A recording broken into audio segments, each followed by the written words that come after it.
sans demander un conseil de n'importe qui. Mais tout son plan du salut, il faut que Dieu te l'accorde par une révélation. Sans une révélation, il ne te donnera pas. Est-ce que vous me suivez? Il dit que comme c'était les enfants d'Israël qui étaient préparés pour ce salut-là, eux qui ont traversé la mer et arrivés de l'autre côté, suivez-moi très bien, Dieu a déclenché le mur. Directement, l'eau a commencé maintenant à se déverser sur les Égyptiens. Tous étaient noyés là et ils sont morts. Et Moïse a déclaré que vous ne le verrez plus.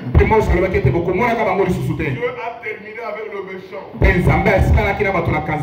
C'est pourquoi il dit encore, quand Dieu t'apporte la révélation,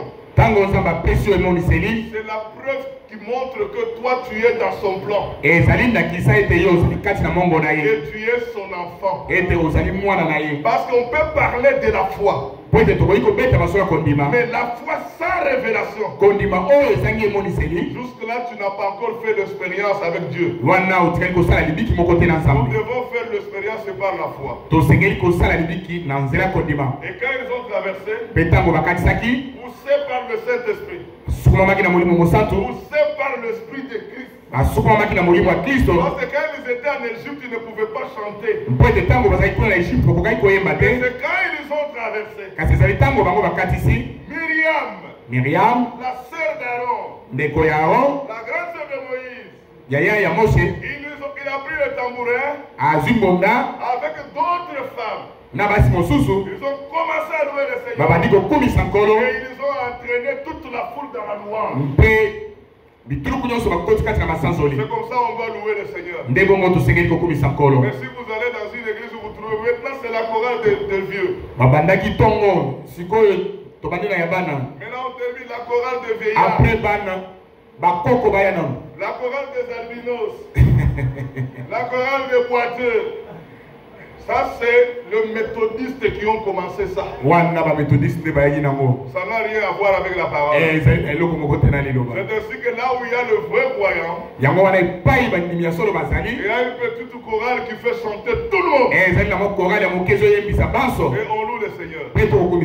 L'intercession. Faire un groupe d'intercession c'est démoniaque. Avoir plusieurs chorales c'est démoniaque. Et la plupart des choristes n'écoutent pas la parole. Vous allez voir qu'il chante, quand il termine, il dort. Vous avez vu la chorale qui était avec nous lors du deuil là. Quand on prêchait, tous dormaient. Ils pensaient que nous on avait besoin de cantiques. Non, nous avons besoin de la parole. C'est la parole qui nous montre comment on doit louer le Seigneur. Dieu vous bénisse. Là où vous trouvez qu'il y a de l'intercession, c'est du diable. Là où vous trouvez, ici nous avons un séminaire. Séminaire. Comme ici, on a organisé un séminaire d'1 mois chez nous. Dis tout simplement que c'est le rassemblement des démons. Les démons sont là. Ils inventent des histoires qui ne sont même pas dans la Bible. Qui a déjà lu les mots séminaire dans sa Bible? Vous avez vos téléphones. J'aimerais que vous checkiez dans vos téléphones séminaire si ça va sortir dans nous. Ça ne sortira pas. C'est un mot qu'on a forgé, c'est un mot latin. Vous savez, sémi-S. C'est pourquoi on appelle séminaire. Alors ça veut dire seulement une partie de vérité. Mélangée au mensonge. C'est ça séminaire. Et l'église n'a pas besoin de séminaire. L'église a besoin de l'enseignement. Lisez l'écriture acte 2. Écrivez ce verset là. C'est comme ça que vous allez commencer à vous défendre à la cité. Acte 2. Acte 2, acte 2, acte 2. Oh, le verset 41. Écoutez ce que l'Écriture nous dit. Le verset 41 de acte 2. Voilà, je suis là. Il dit, ceux qui acceptèrent sa parole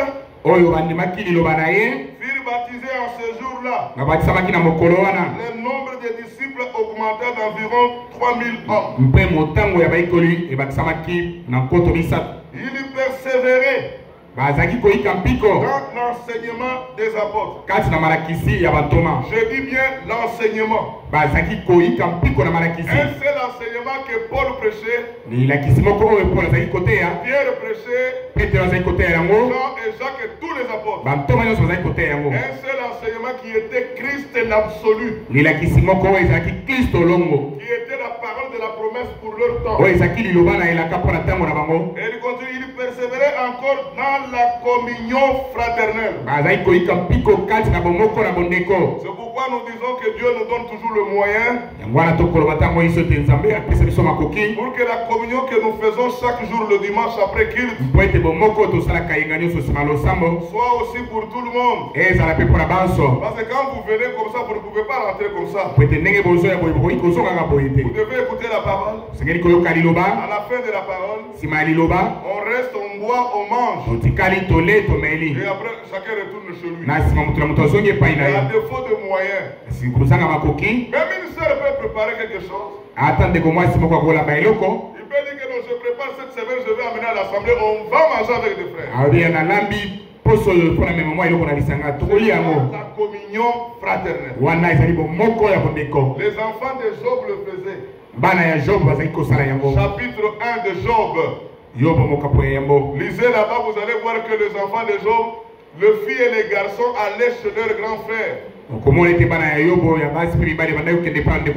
Ils allaient chez celui-ci, demain chez l'autre, et ainsi de suite. Ils persévéraient dans la communion fraternelle. Tout autour de la parole, mais mangeant eux vivants. En train de se réjouir. Pour bénir le Seigneur. Ils persévéraient dans la fraction de pain. Si on a le moyen, on doit faire aussi la fraction de pain. La Sainte Seine. Normalement, si on a des moyens, on doit le faire chaque dimanche. Chaque fois que nous nous réunissons, nous écoutons la parole, nous faisons la Sainte Seine et nous faisons aussi la garde. Parce que depuis qu'on l'avait fait, on ne l'a pas encore fait. Mais moi, je souhaiterais qu'on puisse le faire aussi au mois de juin ici. Vers le fin du mois de juin, parce que celui-ci c'est le mai, non? Au mois de juin, on doit faire la Sainte Seine.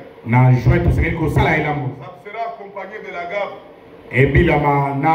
Là, on demandera aux soeurs, chacun, aux frères de préparer quelque chose à la maison, amener les croyants doivent manger.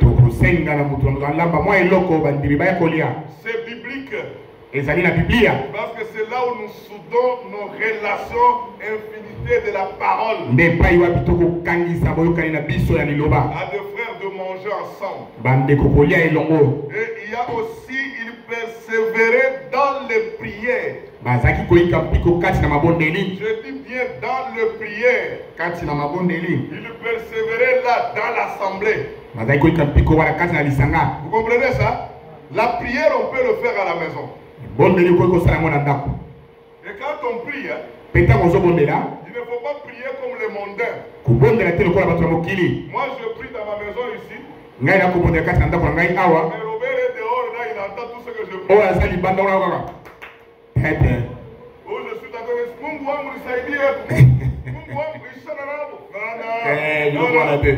non. Prie dans le secret. Sans sortir la voix. Parce que quand vous sortez vos secrets dehors, le diable prend ça. Quand vous priez sur vous, ne priez pas pour que votre voisin entende. Priez calmement. Dans ta chambre, toi-même avec ton Dieu. Dans le temps favorable. Na batango elongobani. Amen. Il ne faut pas prier comme les mondains. Kobondela te kola batomukili. Il prie ici, même les voisins entendent. Akobondela abakisana mako. Pour qu'on voit qu'il est spirituel. Bamona na kichaka chaka balu bakenda. Molimo esali aho. Celle qui prie, vous la verrez en pantalon sur la route. Est-ce qu'il y a des sœurs ici qui portent encore des pantalons? Et ça sur la bande de commerce, on se comprend qu'on a un pantalon. Mais je vous dis ouvertement. Mais sinon, une femme croyante ne peut pas porter la culotte ou même un pantalon. Moi ici, oh, il y a une dimaka, il colle ta pantalon. Parce que quand vous portez la culotte et le pantalon, vous devenez comme une saucisse de goma. Tango zola tabilo kwa na comme la saucisse ya goma. On regarde des cuisses gonflées là-bas et tout ça. Tout ça vous dérange des hommes. Nyoso wana kuna kotungi salibani. Parce que l'écriture vous dit quand un homme te regarde, il commence à envier tes cuisses là. Tu as commis l'adultère. C'est pourquoi la femme doit s'habiller convenablement. Avec respect et avec pudeur. Une croyante ne peut pas, il n'a pas de temps de mettre le pantalon. Si vous les avez, allez vendre ça. Et bouffer l'argent. Et aller de l'avant. Tout ça, ce sont des pratiques dénominationnelles. Est-ce que vous les notez? Notez tout ça, je vais vous montrer là, on va déboucher. Ce sont des pratiques dénominationnelles. La prière, on prie Dieu dans le secret. Même cette pratique d'aller à la montagne est démoniaque. Je vous dis ouvertement. Nous, on n'a pas le temps d'aller à la montagne. Prenez Jean chapitre 4. Lisez là-bas, la femme a posé Seigneur. Nous, les Cananéens, nous allons à la montagne. Et vous, les Juifs, vous allez dans le temple. Jésus-Christ a dit, ça ne sera ni dans le temple, ni dans... mais c'est en vérité et en esprit. En vérité et en esprit, ça veut dire avoir la révélation spirituelle. La pure parole.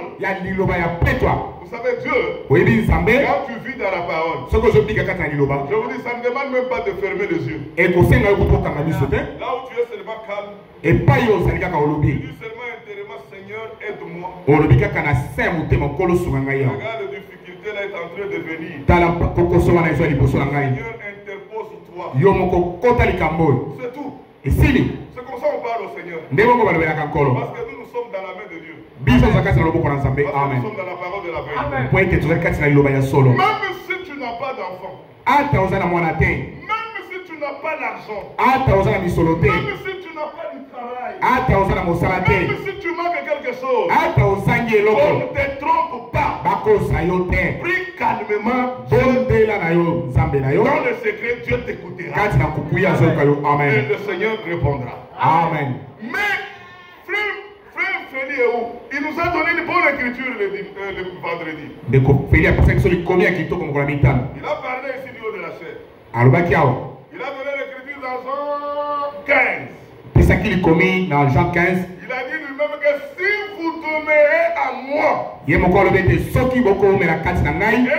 mes paroles demeurent en vous, demandez tout ce que vous allez chercher, je vous donnerai. La condition c'est de demander, bon, je veux prier. Est-ce que je suis dans la parole? Mais toi à la montagne. Non, non.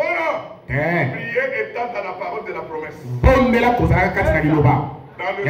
Dans le temps favorable. Dans le moment favorable. Vous savez, quand vous avez sommeil, ne priez pas.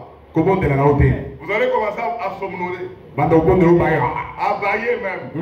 Tu ne seras pas concentré. Dors d'abord. Dors. Et quand le sommeil va partir, réveille-toi. Mets-toi à genoux. Commence à prier. Tu verras que tu prieras. Parce que tous les gens entre eux, oh, nous avions veillé de prier. Montre-moi une écriture où on a dit que veiller de ta prière. Montre-moi seulement une écriture où Dieu a dit veillons. Quand il dit veiller, Votre adversaire rôde tout autour de toi. Ça veut dire rester ferme dans la parole de la promesse. Amen. Amen. Amen. Ce n'est pas veillé, on vient ici, donc demain on aura fait. Là, le sœur vient avec de l'art, ils étalent partout ici. D'autres même en pantalon, avec une bague au-dessus là. Maintenant on commence à prier. On commence à circuler.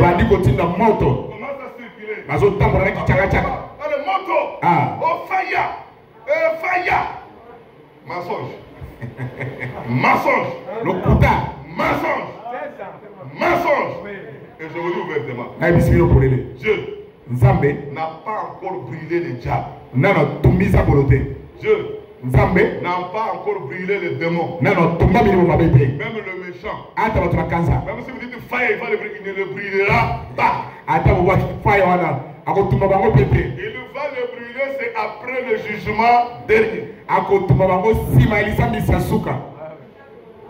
Qui a compris? Oui. Parce qu'on vous a trompé avec des histoires, pas des pasteurs. Des grands menteurs. Ils aiment qu'on les appelle des pasteurs. Fire. Non. Qui vous a dit que le démon sera brûlé aujourd'hui? L'écriture dit chassons le démon. Je dis seulement je te chasse au nom de Jésus-Christ. Dans le calme et la simplicité. Dans le calme et la simplicité. Qui vous a dit de brûler les démons? Ils ne seront pas brûlés. C'est seulement au jugement dernier. Après le jugement dernier. Le diable, les démons et tous les incroyants, tous les méchants, Dieu va les jeter dans l'enfer. Et l'enfer n'a jamais été éternel. L'enfer c'est pour un temps. Quand Dieu va le brûler, il termine son travail.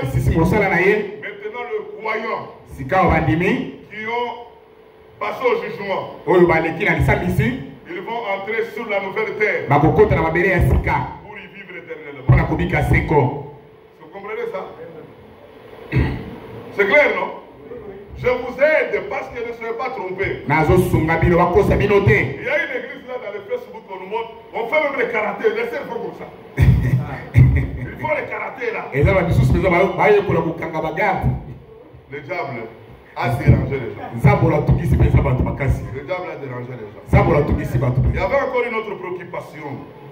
On a dit que il faut ici qu'on mette des hôtesses. Des hôtesses. Protocole. Qui sont les seuls qui aiment mettre le protocole ici? Si vous attendez le protocole, vous attendrez longtemps. On ne mettra jamais une seule protocole. Ça n'existe pas dans la parole. Je vais vous lire un verset. Suivez. Prenez Romains chapitre 1 et chapitre 16. Que quelqu'un me lise dans son Louis Zégon. Qui est Louis Zégon ici? Louis Zégon. Romains 16, 1. Le verset 1. Romains 16, 1. Allez vite. On va terminer parce qu'il fait chaud. Allez-y, frère. Romains 16, verset 1. Romains chapitre 16, verset 1. Amen. Je vous recommande pour aider. Allez-y. Qui est diaconesse à l'église de Sacré. Ok. Louis II dit que je vous recommande. Celui qui recommande, c'est Paul. Il dit, il recommande aux Romains. Il dit, je vous recommande Foïbé. Notre sœur. Diaconesse de l'église de Sancré. Diaconesse à l'église où il y a Sancré. Ça c'est Louis II qui a traduit comme ça. Voilà Louis II à Limolibongo. Maintenant, je vais vous lire dans Shuraki. La traduction, il dit, je vous confie bien aimé notre notre sœur Foïbé, qui est aussi au service de Dieu dans l'assemblée des sancrés. Elle est au service dans l'assemblée des sancrés. Vous comprenez ça? Qui a trouvé la différence? Là-bas on dit elle est diaconesse. Mais ici, Shourakir dit elle est au service dans l'assemblée des sancrés. Bon, je vous pose la question. Sœur Esther, qu'est-ce que tu es venu faire ici? Tu es venu servir le Seigneur. Tu es croyante, non? Mais tu es au service du Seigneur. Vous les sœurs, vous êtes au service du Seigneur. Qui croit qu'elle est au service du Seigneur? Parce que nous formons un royaume de sacrificateurs. Le véritable croyant. Nous tous, nous sommes des serviteurs de Dieu. Mais dans les services de Dieu, en tant que serviteur, la femme ne peut pas devenir une diaconesse. Est-ce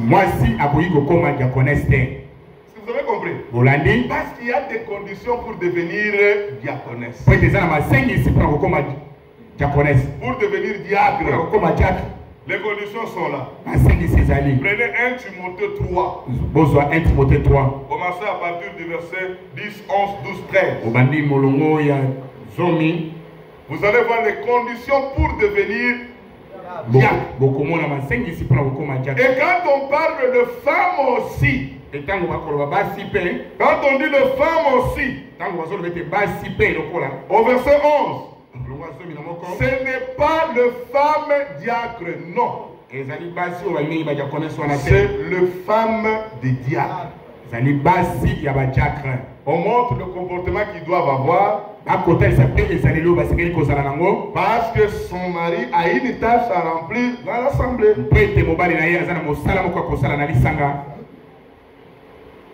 Est-ce que vous avez compris? On ne peut pas mettre une femme. C'est pourquoi la Bible de Darby a traduit ceci. Je vous recommande notre sœur Foïbe, qui est servante du Seigneur dans l'église de Sancré. Nous tous, nous sommes des serviteurs. C'est comme je peux dire que je vous recommande le frère John. Comme il vient chez vous, il est au service de la communauté. Il est notre frère, croyant de la parole. Amen. Mais on ne peut pas mettre une femme au diacre. Vous voyez comment le diacre circule? C'est eux les policiers. S'il te dit assis-toi là-bas, tu t'asseyes. Si tu as un téléphone, tu lui donnes celui qui se déplace. C'est celui qui te dit assis-toi. C'est celui qui va te dire sortez maintenant. Si vous avez besoin même de l'eau à boire, vous le demandez. Il va se débrouiller parce qu'il a une longue poche pour vous chercher de l'eau. Est-ce que vous comprenez ça? C'est ça son travail. Le diacre dans l'assemblée. On ne peut pas mettre de sœurs. Les pasteurs ont pris les habitudes du monde. Des bars, des hôtels, des avions. Ils ont amené à l'église. Ils prennent des jeunes filles jolies de l'assemblée. Ce sont ces filles-là qui servent les pasteurs. Ils servent avec des petites jupes. D'autres même en pantalon. C'est comme j'ai causé avec une sœur qui travaille avec moi. Je lui ai posé la question, qu'est-ce que tu fais dans cette assemblée-là? Elle dit non, moi je suis chargé du social. Je suis chargé du social dans notre église. Ça, vous avez mis ça où? Le ministère des Affaires sociales dans l'église. Pourquoi seulement dans l'église il y a le ministère des Affaires? Qu'on mette aussi le ministère de Défense dans l'église. Oh, je je suis aux affaires sociales. Dans l'église n'a pas besoin des affaires sociales.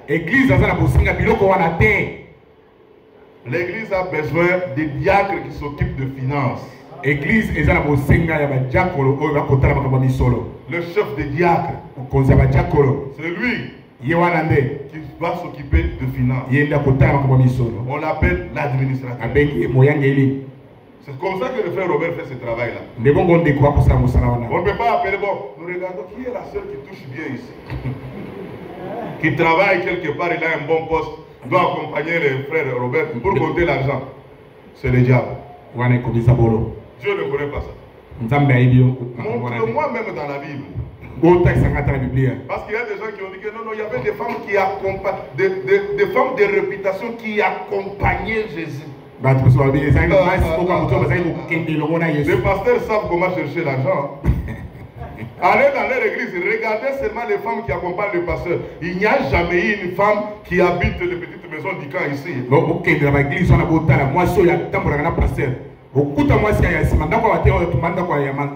Non, non.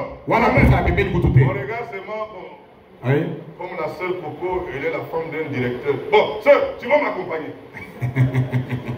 Tu sais, vous savez c'est quoi?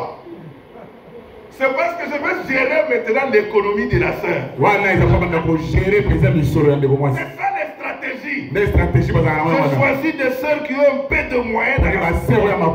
Je les mets à côté de moi. Je prends un verset qui est dans Luc, là je mets. Bon, le femme de distinction qui accompagnait Jésus.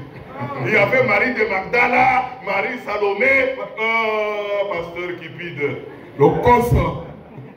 Laissez les sœurs s'occuper de leur mari à la maison. Et vous les sœurs, pour aller au ciel, c'est se soumettre à ton mari. Amen. C'est un secret que je te donne. Tu n'as pas besoin de connaître les révélations des versets parce que tu ne prêcheras pas.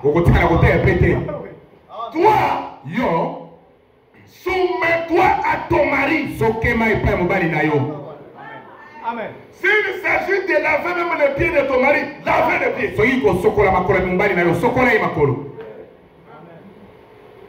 Lavez les pieds de ton mari. Quand je parle comme ça, les sœurs commencent à s'écrire. Il dit, il y a comme une sœur dans notre assemblée, je ne sais pas. Elle dit que le frère, quand le frère Etienne parle, il a la manière de parler comme un moulouba. Mais je vais vous dire ouvertement, la doctrine juive est proche au Balouba. Je ne dis pas au Balouba de s'enorgueillir. La doctrine juive, la femme ne peut pas dire que j'aime mon mari. Tu as mal placé la parole. Oh bébé, oh chouchou. Non, non. Ça, ce sont des déclarations. Toi, soumets-toi. Soumets-toi. Même si tu apprends que ton mari cherche une autre femme, il ne faut pas se fâcher. Il commence à t'envoyer de l'eau, tu commences à faire Shekina, Myriam. Non, non. Toi, lève-toi debout, va chercher de l'eau. Va chercher de l'eau. Parce que la soumission, c'est quoi? C'est la bonne réponse qu'on accorde à l'ordre donné. Amen. La femme doit se soumettre. Et quand tu te soumets, l'homme t'aimera. Et il va se battre pour toi. Pour te nourrir et te vêtir. Une femme qui ne se soumet pas, est-ce qu'on va se battre pour elle? Même Jésus-Christ, il s'est battu à son église obéissante. Obéissante. Une femme qui a une tête comme une mule. Non. La femme doit être correcte. Elle doit être honnête. Qui respecte son mari. C'est dans les groupes de prière où on trouve des pasteurs. Ils sont plus aimés par les femmes d'autrui. Et les femmes aussi ont toujours l'habitude d'accuser leur mari chez les pasteurs. Chez nous ici, il n'y en a pas. Et pas la mission à ma campagne des amateurs. Si tu viens accuser ton mari, on t'appellera. Tu vas répéter devant ton mari. Ce que tu vas nous dire.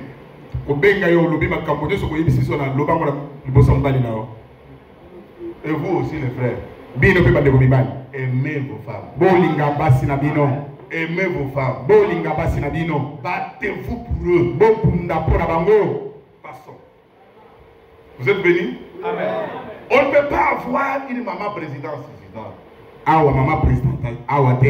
Ne confondez jamais avec les institutions de l'État.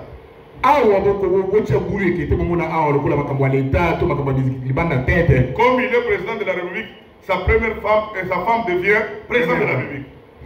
Et elle devient aussi présidente, première dame. Non, à l'église il n'y a pas ça. L'église du Seigneur, les femmes de prédicateurs sont confondues comme toutes les autres sœurs. Si elle a une question, qu'elle aille demander à son mari. Et on dit bien à la maison. Pas à l'église. Vous trouvez la maman pasteur aussi. On l'appelle maman pasteur. Et vous trouvez même une église de démons. Le pasteur assis là-bas et la maman pasteur assise. Et la maman pasteur maintenant elle change de bijoux chaque semaine. Et des bijoux de sœurs. Non. C'est le désordre. Ça n'existe pas dans la Bible. D'ailleurs, la Bible est là. Montre-moi seulement où on a cité la femme de Pierre dans l'église. Même la femme de Jacques dans l'église. Même la femme d'André dans l'église. Qui connaît même son nom? La femme de Pierre. Même de Jacques. Parce qu'on connaît que Pierre était marié. Je vous informe, Pierre était polygame. Maintenant,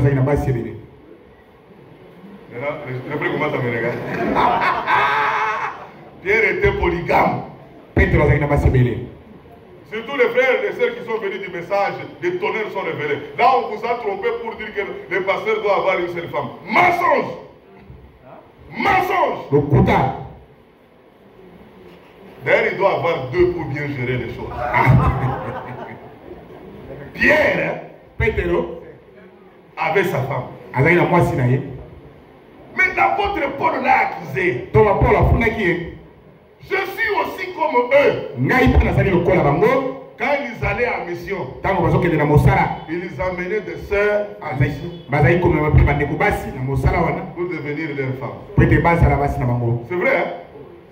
Qui a déjà lu cette écriture? Vous allez me poser la question à la fin, je vais vous donner ça. Les sœurs qui les amenaient en mission